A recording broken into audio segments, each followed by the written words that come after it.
Yeah. So I mean, with that last call and the way the last segment ended about the imaging versus physical exam, I think that's something we've spoken about a lot, but I really want to take the time again to really go through that again. The reliance on these special imaging techniques, right? So let's use the example of low back pain, and the amount of MRIs that happen for low back pain are often not warranted. It's not something that provides much more information than a good clinical exam. In certain cases, yes, it might be very, very important, but those cases where it becomes very, very important are very, very rare.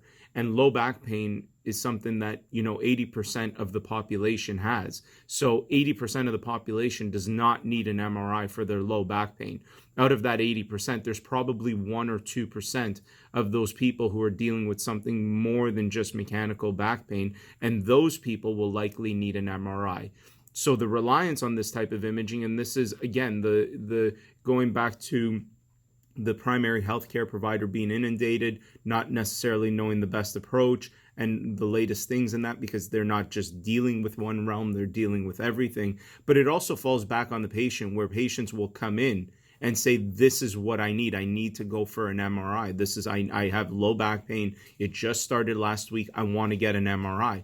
And that's a difficult conversation for healthcare providers to have, because, and I go through this a lot of the times where I'm really trying to tell people, you don't need that.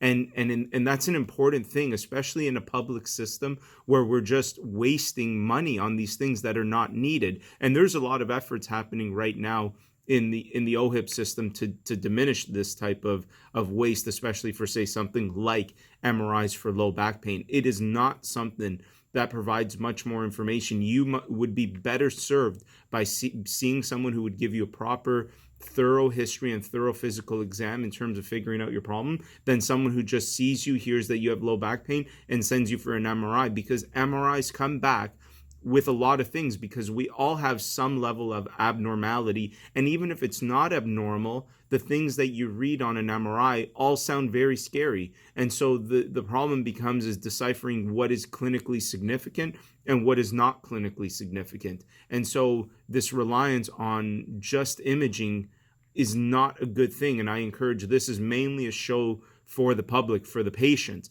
So I encourage you that if you have low back pain and you're right away running to your doctor's office asking for an MRI, you're probably doing the wrong thing. If you need an MRI, your doctor will know when it's warranted, when that special imaging technique is going to provide a level of information that can't be assessed through a physical exam in history.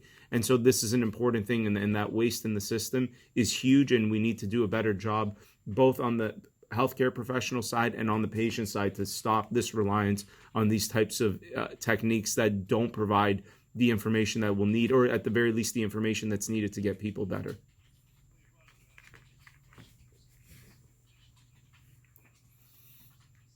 Yeah, right.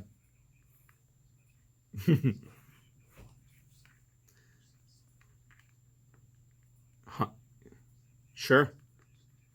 Great question. Yeah. So a lot of these things, number one, it's looking at a lot of parameters. So any type of red flag, right? Red flags for healthcare professionals are things that might indicate that something worse is going on. So let's use this example. Let's say someone came in and said they developed, new low back pain about a week and a half ago, even 2, 3 weeks. And in that same period of time, they've been breaking out in random fevers. They've had a lot of weight loss that they haven't been trying to do. They have things like night sweats. They overall feel unwell. These are symptoms. Those other symptoms are what we would call red flag symptoms, right? Where we think, well, hang on a sec, mechanical back pain, just simple mechanical structures, should not be creating fever, should not be causing someone to lose weight or have night sweats. That would probably warrant something in terms of history findings. There's also probably, when we're looking at mechanical back pain versus inflammatory back pain. So let's say we're hearing somebody and we're considering, this person might have something like ankylosing spondylitis, and we want to assess the SI joints to see if there's any inflammation going on there. We might send for that. And the way we listen for in the history for inflammatory back pain is a little complicated for me to just go through in the radio. But again, this is why professionals are important. But now let's get to the physical exam. let's say we get to the physical exam and all of a sudden there is, especially let's go to the neurological exam. So the nerves in your low back go into your legs. Nerves have primarily three functions. They have a reflex. So everybody knows that if you hit your kneecap, your leg shoots up. That is what's called a reflex. There's also the power, so the strength in your legs. And then there's also the sensation, so you can feel. So we can do specific testing to actually look for if there's a problem in one of those three areas. And so let's say somebody, all of a sudden, we had someone with low back pain, very acute, very severe. Severity is another thing, right? So how severe the pain is.